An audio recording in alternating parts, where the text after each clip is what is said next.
This Monday, the feed's gonna be here probably about, well, it says on Sunday that it's supposed to rain, and so I'm gonna keep an eye on the weather channel, and I'm gonna see if there's any leaks in the grain bin. I'm gonna check the grain bin to see if it's leaking any water, and I'm gonna scrape all the old corn out of there, and then I'm gonna dump the feed in the grain bin. And so I got that feed coming in on Monday, and I ran my numbers. And as long as I'm feeding less than 600 pounds of feed, as long as I'm feeding less than about 650 pounds a day, I'm still making a substantial margin. Enough of a margin for it to actually be worth my time. And so just to put that in perspective, 650 pounds of grain is going to be about 20 buckets. And as of right now, I feed my animals about 7 to 9 buckets a day. So I would be effectively almost tripling the amount of grain they get. But I'm gonna do that. That's just the idea. As long as I am feeding less than 20 buckets of grain a day, I am actually making a substantial amount of money. Not a substantial amount of money, but I'm making enough money for it to actually be worth my time. All right. So as long as I'm feeding less than 20 buckets a day, I will still make about $2,500 a month. And so and I'm gonna keep an eye on my animals for acidosis and all of that stuff, right? I don't want them bloating up. I don't want them having a massive amount of acidosis. But as long as I'm feeding less than 20 buckets a day, I'm making about I'm making over $2,500 a month. That's how the numbers work out. And I want my animals conditioning properly, right? I want them eating their fill every day. I want them having food left over every day. All of that good stuff. And so today I'm going to talk about this whole thing about I always say that the big thing is that the whole idea of being poor, and a lot of when you actually take a look at it for what it is, it will blow your mind. All right. This is probably when I give you my perspective, I've always said that I'm not a malicious individual. If anything, I would like to see everybody do well. If you actually take a look at it for what it is, and you consider it for what it is, if you have 100 IQ, which is effectively almost, we're talking about the average, right? And the average, and I've already talked about the idea of average, is that the average is the majority. Because if 10% of the world was a 1, and 10% of the world was a 2, and 10% of the world was a 3, that's not how it works. Like 90% are between a 4 and a 6. All right, almost everybody is average. Almost everybody. And there is no reason why the median income in America is less than $90,000 a year. I don't, that's not good. All right, 90% of people make less than 90 grand a year. 99% of people make less than $250,000 a year. All right, and so if you actually take a look at it for what it is, if you actually take everybody and you actually consider it for what it is, the chance of you having an average individual become a multimillionaire is in terms of reality, it should be over 90%. But in reality, it's like under 1%. All right, and why does that happen? From what I have observed, from what I have deduced, it's because most people are poor. Most people are not broke. Most people are legitimately poor. And I've already talked about the big problem with being poor is that usually being poor is ingrained into your life permanently. Almost always, if you actually take a hard look at it, being poor is almost always ingrained. Almost always. If you wanted to, you could go from being a poor person today to being a broke person. And if you're broke, it doesn't matter, because if you're broke, you can always solve your money problems, right? You just go and make more money, you invest it, you don't be an idiot, you hold on to your investments. Congratulations. In 5 to 10 years, you have enough money to do whatever the heck you want. And here's a very realistic idea of what I'm talking about. And I think that the more that I look at it, because I've been looking at the stock market, but I don't really want to put money in the stock market, because here's the thing.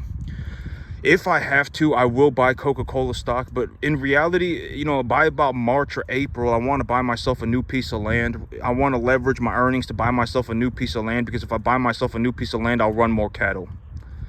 And if I make enough money here to float my new piece of land, then all of the profits that I make on my new piece of land is just the money that's going in my pockets. And so, so that's what I want to do. I'm going to get everything ready, right? I've been talking about getting my balance sheet really nice, real good. And, my overall business, I'll talk about that here in a minute. But the idea of being poor. I've always said, if you want to go from being poor to being broke, it's more of a mindset thing than it is anything else. All right, it's more of a realization. It's like, oh, dang, I am legitimately a poor person and I shouldn't be a poor person anymore. And now, it's like, well, if you're going to be broke, how are you going to be broke? Right? What's something that you can think about if you want to be a broke person and not a poor person?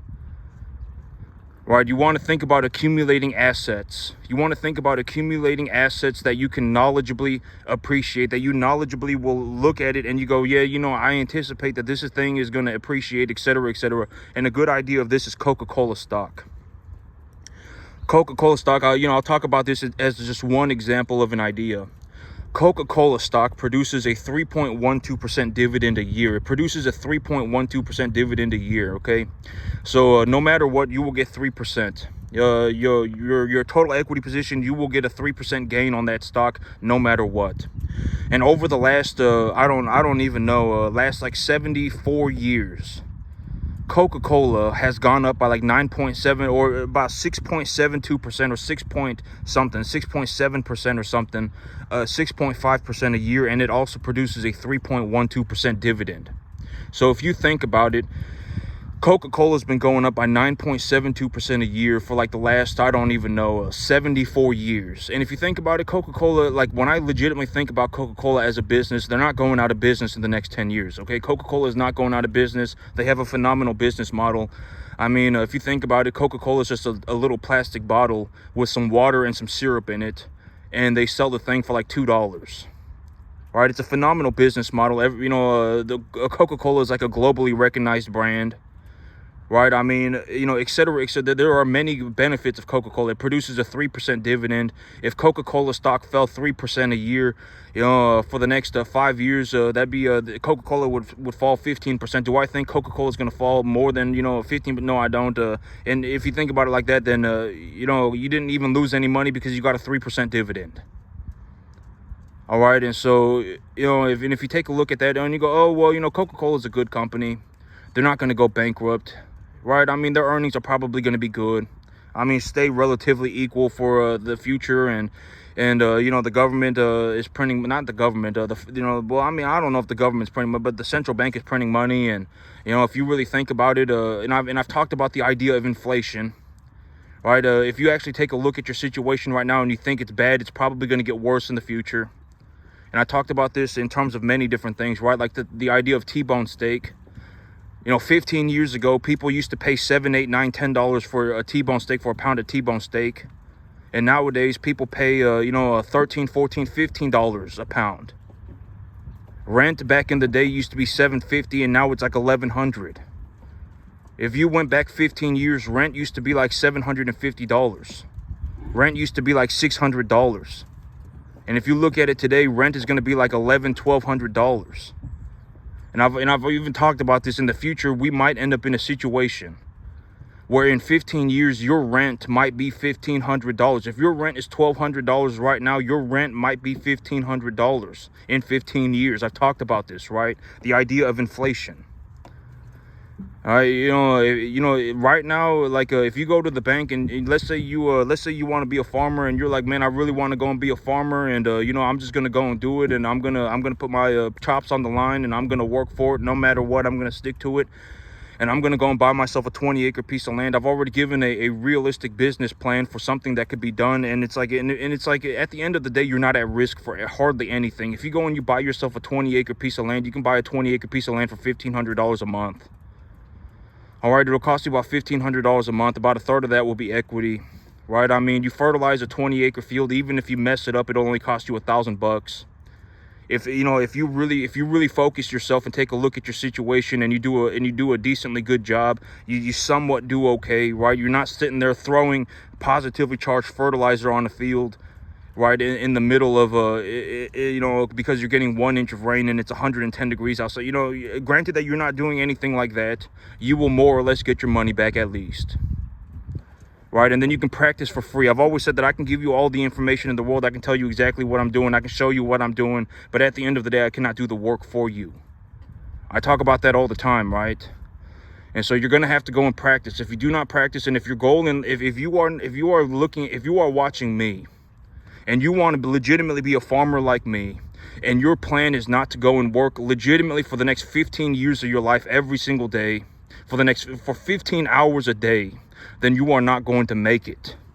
You're not going to make it to this. Wherever you fail is where you will lose all of your money. All right, maybe you're not going to be able to run the business as good. Well, then you'll lose all your money. Maybe you can't run cattle as good. Well, then you'll lose all your money. Maybe you can't grow grass as good. Maybe then you'll lose all your money. All right, so you have to learn how to do all of these different aspects. You have to learn how to farm, you have to learn how to run cattle, you have to learn how to grow grass, and you have to learn how to run a business. And you have to learn how to do all three of those things dynamically at the same time.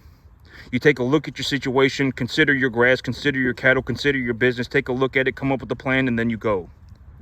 You have to be able to do that effectively, dynamically, all the time. Right now is a very good example. I'm looking at ordering new feed. My feed is a 0.49 NEG. I got some information on a 0.64 NEG feed. I'm looking to feed my animals free choice. I don't want to give them a limit feeding ration, right? And except, you know, and so I'm going to buy this feed. I'm going to buy this much of it. This is how much I can feed my animals. And if I feed my animals this much, as long as I'm feeding less than that and they are gaining properly, then I'm going to make enough money for it to actually matter to me. Right? You're going to have to be able to do these things all at the same time, all the time. And if you can't, then you're not going to make it like this. All right, and at the end of the day, you should also consider that deep down, most people, even if if you're watching me and you want to be a farmer, you actually probably do not want to be a farmer. You actually probably just want some more money. Just be honest with yourself. You probably don't want to be a farmer. You actually probably just want some more money. And if you want to go and make some more money, there are many more realistic. After a certain point, you don't even have to worry about money anymore. If you start producing $15,000 a month, you don't have to. If your net take home pays $15,000 a month and your assets are appreciating, you don't even worry about money anymore.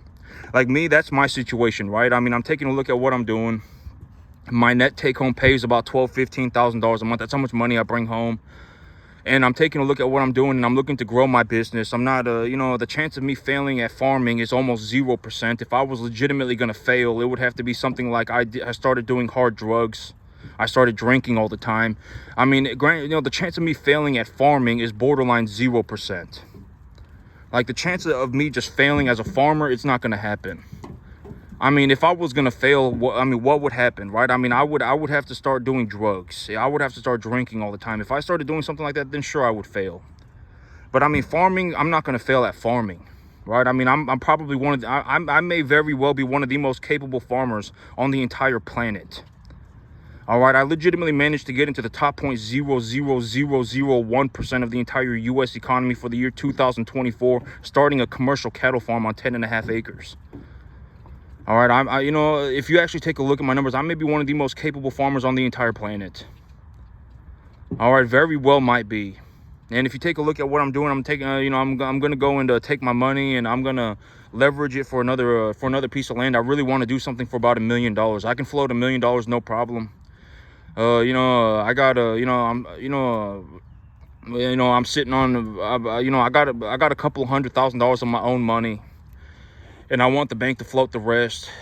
And I produce a net positive return. I produce a net positive return of about $5,000 to $7,000 a month. And if I buy myself a new piece of land, I mean, let's just think about it. I'm going to make more money, right? And I'll talk about my business plan here in a minute. But the idea of, the difference between being poor and being broke. Because I've always said that if you're broke, it doesn't matter, because if you're sitting there and you have no money, but you talk to somebody who actually knows how to make money, that person will not see you as a poor person. They will just they won't even care that you're broke. I mean, like me, if I see somebody and they're like, you know what, I bought some stock. Actually, I was watching. I don't know how this video showed up on my YouTube thing, but it has like less than 200 views or something, and it's like this guy in a parking lot. and he works in a parking lot, and he makes $20,000 a year, and he's made $20,000 a year his entire life, but he has over $500,000. He has over $500,000. And so they went and they interviewed this guy, and they asked him how he did it and what he did with his life. And you're gonna find out what I mean. I mean, he said he bought Coca-Cola stock and he reinvested the dividend. He bought blue chip stocks and something, et cetera, et cetera. And he made $20,000 a year his whole life. He sent all 3 of his kids to private school, and he has over $500,000. And he makes $12 an hour. He makes $20,000 a year, and he did that by investing his money. And so, it's when you see someone like that, that person is, I mean, there's nothing to, there's like me, when I see someone like that, I'm like, that's very good. I mean, this is a man who legitimately understands, right? I mean, he has enough money to do whatever the heck he wants, whatever that may be, right? I mean, he's not worried about money. He's not anything, right? I mean, he's not resentful, right? I mean, he's not like, oh my God, I can't believe it. I mean, there are people out here that make, $500 billion, and then there's me. Right, some bum loser, right? I mean, he doesn't talk like that. He doesn't act like that. He doesn't, he obviously doesn't think like that, right? I mean, he works for his $12 an hour. He invests his money, and he's got over $500,000. How did he do that? By investing his money into different stocks and reinvesting dividends. And it's like, if you take a look at it, and if you take that 9.72 number, that 9.72% interest, or excuse me, the 9.72% appreciation of the Coca-Cola stock, and if you invest $4,000, even if you invest $2,000 a month, let's just say $2,000. If you invest $2,000 a month into Coca-Cola stock, and you do that for 10 years, and you get a 9.72% return on it, you would have invested 240 grand, but your stock portfolio would be worth over 400,000. You would have made $140,000 in interest. You would have made not interest. You would have made $140,000 in appreciation and the dividend. And it also, Coca-Cola also produces a 3% dividend. And so it's like, and I've always said that for whatever reason, whatever it may be, this is not good. But poor people love the word guarantee. Right? Poor people love the word guarantee. You should not be looking for the word guarantee. You should just be looking at your situation and considering for what it is, and then et cetera. That's the better. You should not be looking for a guarantee. There is no guarantee, right? I mean, there is no guarantee. I mean, what are you talking about, a guarantee, right? I mean, there is no guarantee. But I mean, you are guaranteed a dividend on the Coca-Cola stock. As of right now, you're going to get 3.12%. So even if the stock falls 10% over the next 3 years, you'll make all of your money back via the dividend, right? And Coca-Cola is probably not going to go bankrupt anytime soon. All right. I mean, Coca-Cola's got a phenomenal business model. I mean, they probably got all their machines and all their buildings and all that already, right? I mean, so Coca-Cola's probably not going bankrupt anytime soon. Right, it's a phenomenal company, and they give you a 3% dividend. And if you take a look at that 9.72% number, and you put $2,000 a month into Coca-Cola stock for whatever for 10 years, you would have over $400,000, and you would have only put $240,000 of your own money into it. After 5 years, you would have over 200 grand, or after 5 years, you would have like over 100 something grand, But after 10 years, you would have over 400 grand, and you would have only put $240,000 of your own money into it. And at that point, you can do whatever the heck you want, because if you think about 400 grand appreciating at 9.72% a year, that's almost $40,000 a year, right? I mean, you're making like $3,800 a month in the cattle, or not in the cattle business, in your Coca-Cola stock. And if you reinvest that money, or if you just hold on to that money in your stock and you just let it go up for another few years, I mean, you have enough money now to do whatever the heck you want to. All right. And you didn't have to go and become a 1 in a billion cattleman.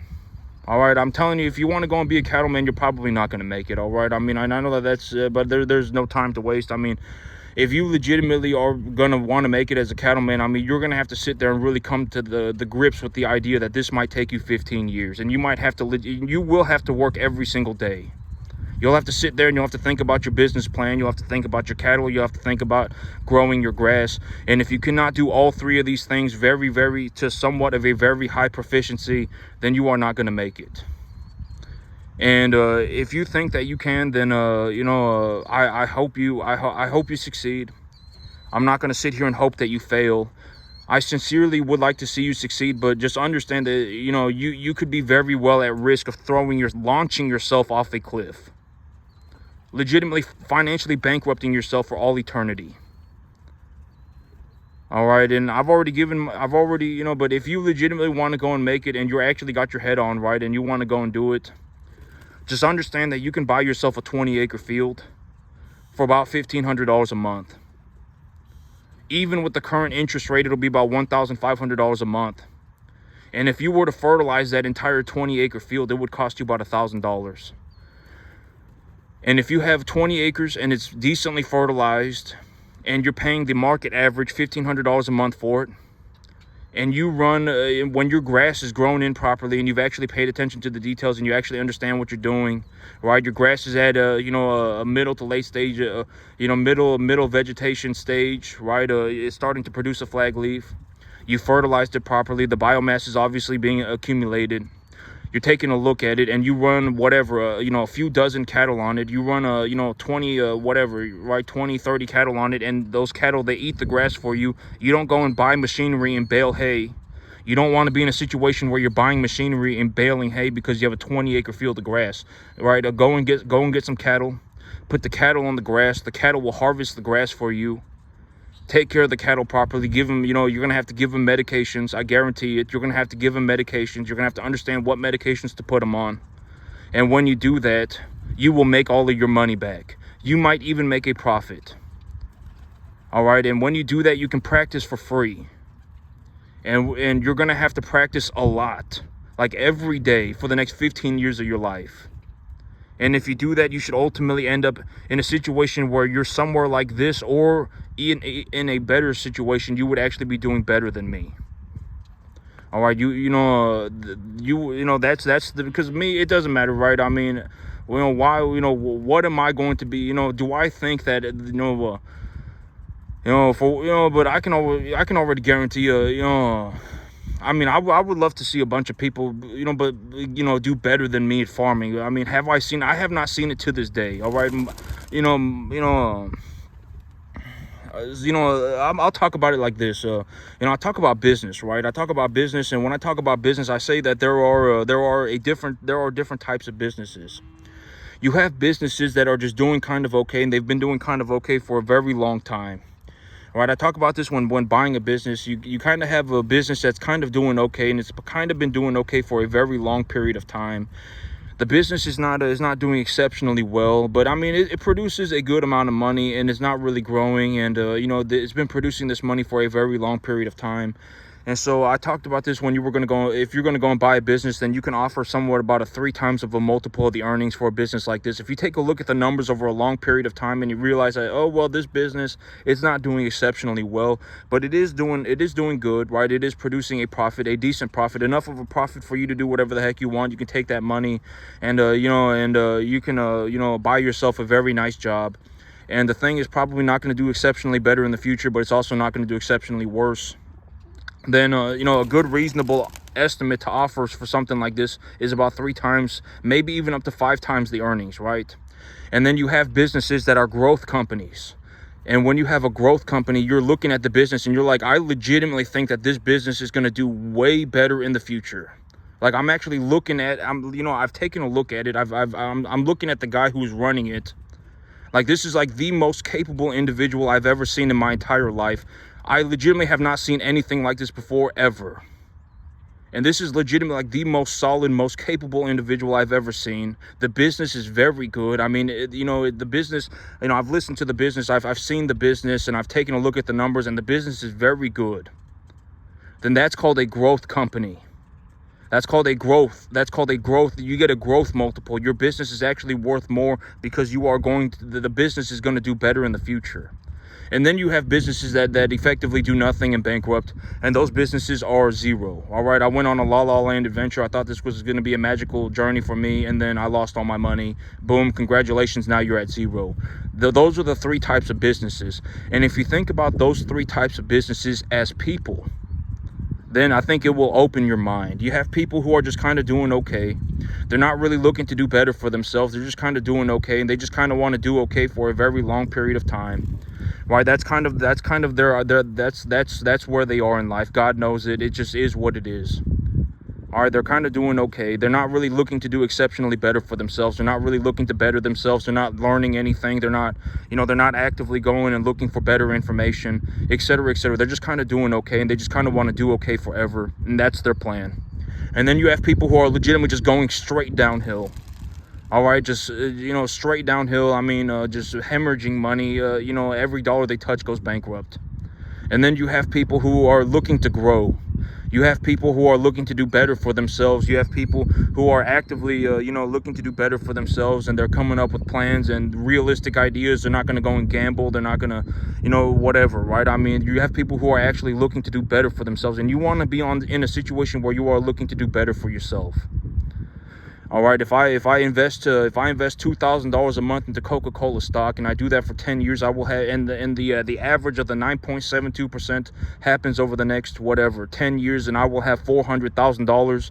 I will have over $400,000, and I would have only put $240,000 a year, or $240,000 total of my own money into it. I would have made $160,000 in the appreciation of the stock and dividends, and the dividend of the Coca-Cola stock is 3.12%. So even if the company falls by 10%, I will recuperate all of my losses in 3 years, right? I mean, guaranteed to recuperate all of your losses in like 3.25 years, right? And and then you sit there and you think about, well, Coca-Cola is a good company. I mean, they put a little bit of water and some syrup in a plastic bottle, and then they sell it for $2.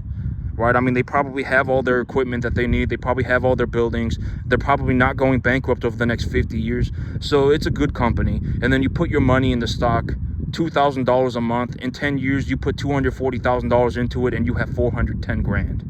Now you can do whatever the heck you want to. All right? I mean, if you have a plan like that, I mean, that's where you want to be, on the growth side of things. You want to be actively looking to do better for yourself. You want to look to do better for yourself, and you probably want to surround yourself with people who are legitimately looking to do that as well, right? I'm looking to do better for myself. I'm not selling my soul to the devil to do it. I already make enough money to do practically anything on the entire planet. What am I going to do with my money? I'm going to invest that money into buying myself more land. Because, okay, and I'll talk about my business real fast. I talk about my business plan all the time. Cattle are a tax-deductible asset.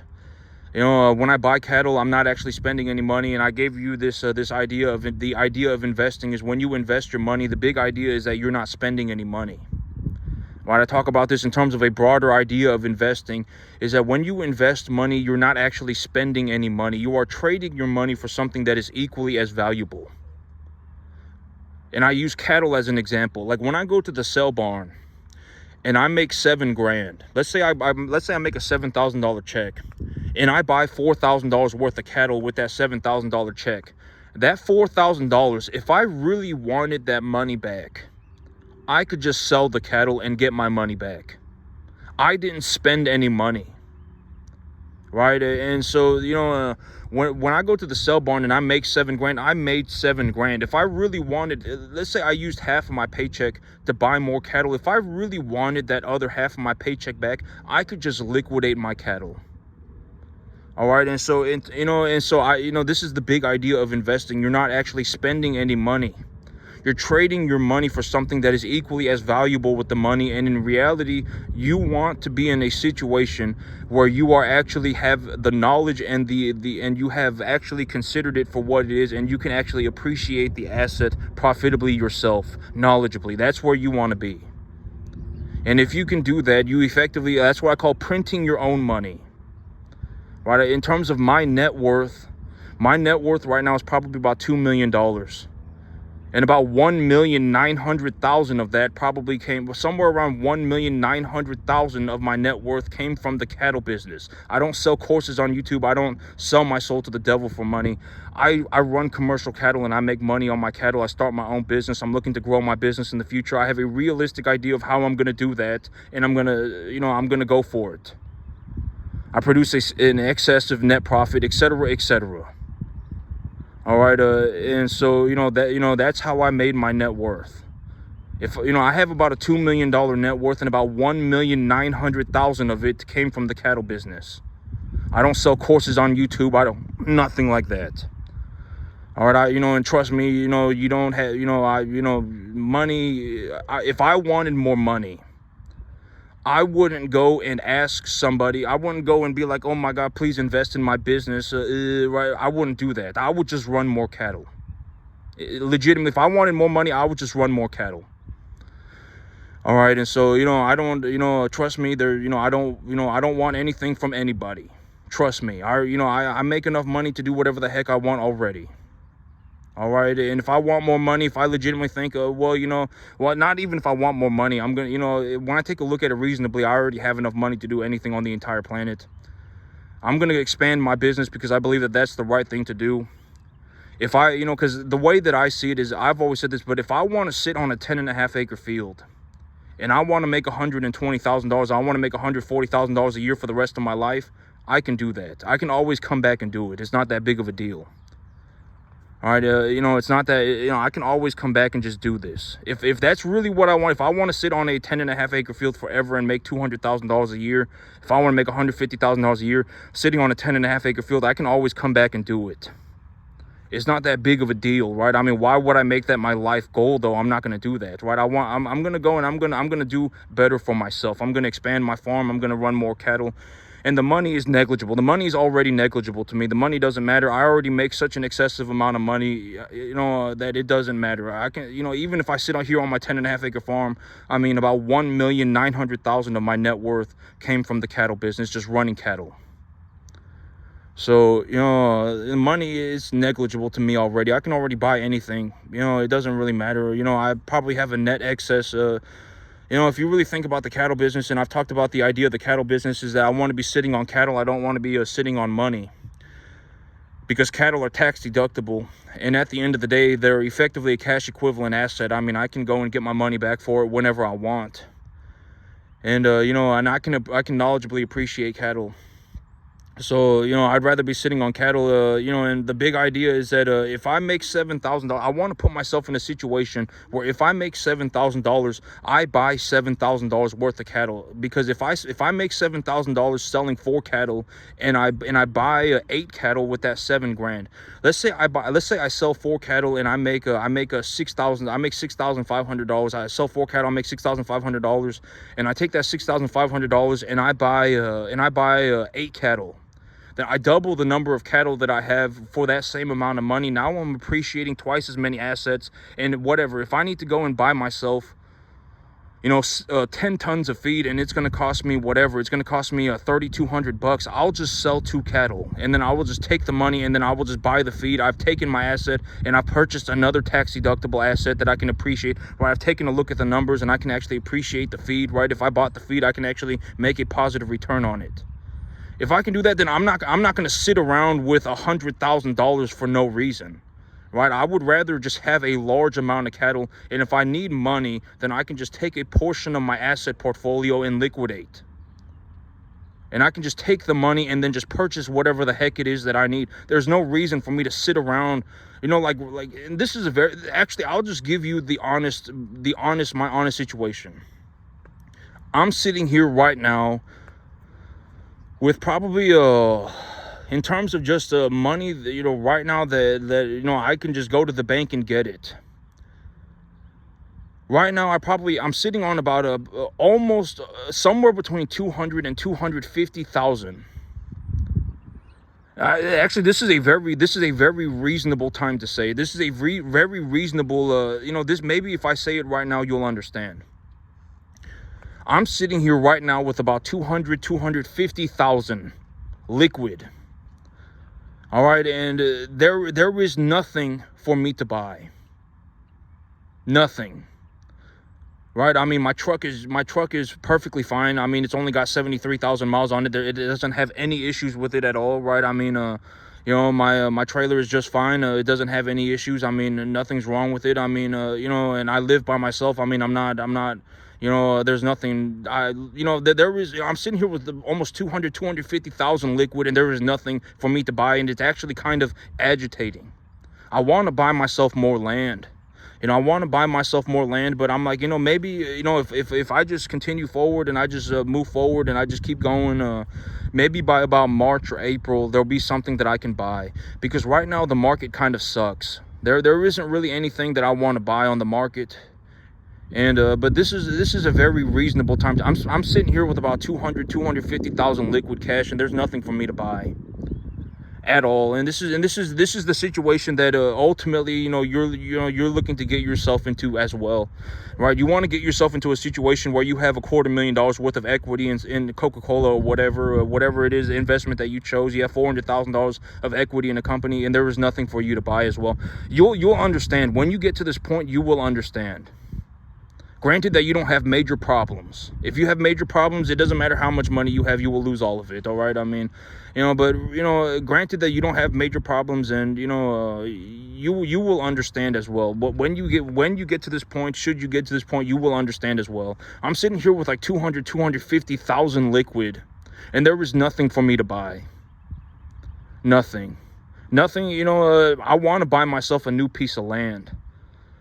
You know, I want to buy myself a new piece of land. I want to grow my herd, and you know, I don't want to be, you know, but but here's the thing. It's like, imagine that I went and I bought $200,000 worth of cattle right now. Does that sound like a good idea? Like, I mean, how am I going to put $200,000 worth of cattle on a 10.5 acre field? So, you know, I want to buy myself a new piece of land. You know, I want to grow my business.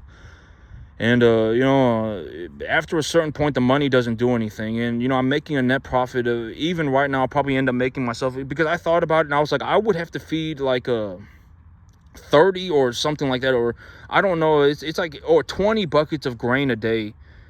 And I'm not going to be feeding 20 buckets of grain a day. Okay. You know, if I feed 20 buckets of grain a day, I'll make about $2,500 a month. And I'm not going to be feeding 20 buckets of grain a day. So, you know, realistically, I'll be making about probably somewhere around $3,000 a month. And, you know, and that's when my business is not doing good at all. Right? I anticipate that I'm going to have zero grass, and I'm going to have to put these animals on feed all the time. It's going to be epically cold, right? And so, you know, and even when my business is not doing good, I still probably produce somewhere around 2,500, 3,000 a month. On the average, I probably produce somewhere around 5,000 to 7,000. And, you know, and also that's just the net equity cash, right? I've talked about this. If I really want let's say I make $70,000 a year while having 40 animals. If I really want the money from my 40 animals back, I can just liquidate the animals, right? And realistically, on this 10.5 acre field, I probably make myself somewhere around it's probably going to be closer to about $120,000, $140,000 a year. If I really wanted to pull all of the money out of my business, I could do it.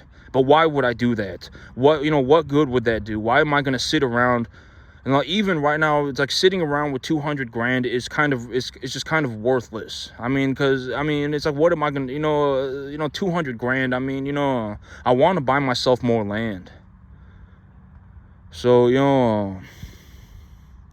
but that's it for me today, YouTube. Y'all have a good one.